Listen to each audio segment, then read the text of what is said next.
free speech and civility in a modern America. It is the mark of an educated mind to be able to entertain a thought without accepting it. Congress shall make no law abridging the freedom of speech.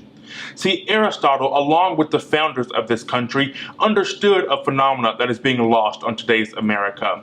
That the freedom to think, the freedom to express oneself, is the very hallmark of an enduring society. The United States is experiencing a shift in its moral foundation. Scathing rhetoric has replaced tactful discourse. Compromise has been abandoned for strict partisan loyalty. Ubiquitous welcoming of different and new ideas has been superseded by today's echo chamber culture. The question presented is whether or not the freedom of expression can or should coexist with civility. In my opinion, not only can they coexist and not only should they coexist, but their coexistence is a prerequisite for the continuation of a just society and an America that lives up to her full potential. In Dennis Prager's 2012 book, Still the Best Hope, he explains that this country has a trinity. That trinity is enshrined into the country's DNA.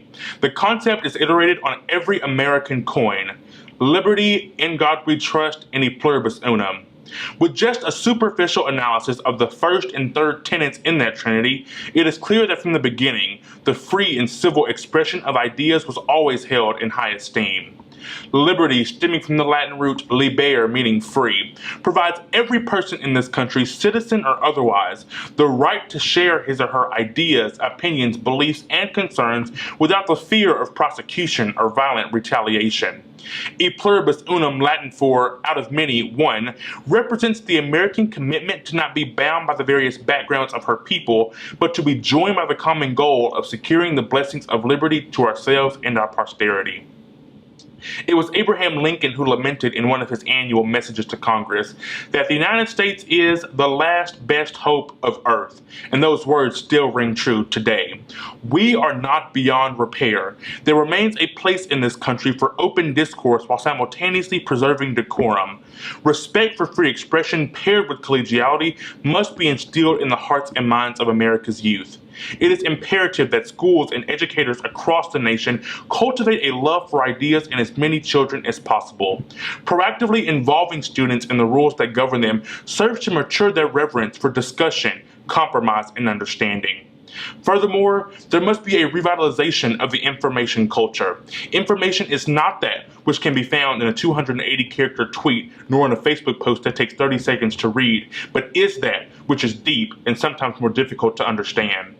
Anecdotal evidence supports the notion that the majority of those who seek to suppress free expression have lost or never had a respect for the honest exchange of information, which incapacitates their ability to adequately participate in the marketplace of ideas. Children who are raised to believe that certain topics are always off limits for intellectual discussion, or that certain books are too offensive to be read and analyzed, or that everyone in every situation must always win, will grow into teenagers who destroy their city because an investigation didn't go the way they wanted it to.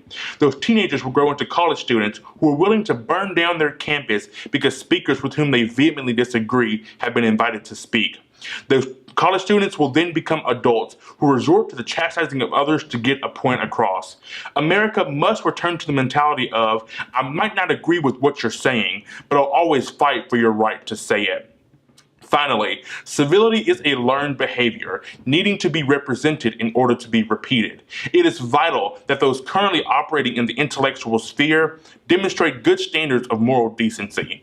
Whether or not the freedom of expression can or should coexist with civility is a relatively easy question to answer. It's an unequivocal yes. The real question, however, is how do we return to a point where the two do coexist? And I hope that free expression and civility lead us to that answer. Thank you.